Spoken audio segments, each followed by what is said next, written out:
சின்ன வயசுலேருந்தே புறா வளர்க்கணுன்ற ஆசை ரொம்ப அதிகமாக இருந்தனால சரி ஓகேன்னு சொல்லி ஒரு 10 வருஷத்துக்கு முன்னாடி புறா வளர்க்க ஆரம்பித்தேன்.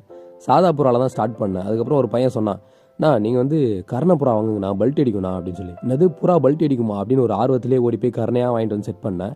ஆனால் அந்த புறாங்க காணாமல் போகிறதுலேருந்து என்னால் காப்பாற்றவே முடியல. எத்தனை தடவை எத்தனை செட்டு எடுத்தாலும் பறக்கும் போதே காணாமல் போயிடும். என்னதான் ஆச்சுன்னு எனக்கே ஒன்றும் புரியாது.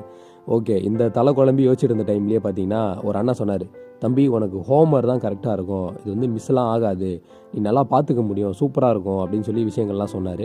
சரி ஓகேன்னு சொல்லி அவர்கிட்டே ஒரு சில விஷயங்களை கேட்டு தெரிஞ்சுக்கிட்டு கொஞ்சம் கொஞ்சமாக ஹோம்ஒர்க்ஸை வாங்கி செட் பண்ண ஆரம்பித்தேன்.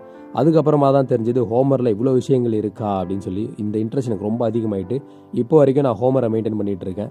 அப்படி ஹோம்ஒர்க்கில் என்ன ஸ்பெஷல் இருக்குது அப்படின்றத ரீசெண்டாக நம்ம யூடியூப் சேனலில் ஒரு வீடியோ ரெடி பண்ணி போட்டிருக்கேன். ஸோ பார்க்காதவங்க அந்த வீடியோவை பார்த்து ஹோம்ஒர்க் புறாக்களை பற்றி தெரிஞ்சுக்கோங்க. அப்படியே உங்களுக்கு பிடிச்சது எந்த புறான்றதை கமெண்ட்டில் போட்டு விட்டுருங்க. மீண்டும் சந்திக்கலாம். நான் உங்கள் அன்பு நண்பன் அன்சாரி.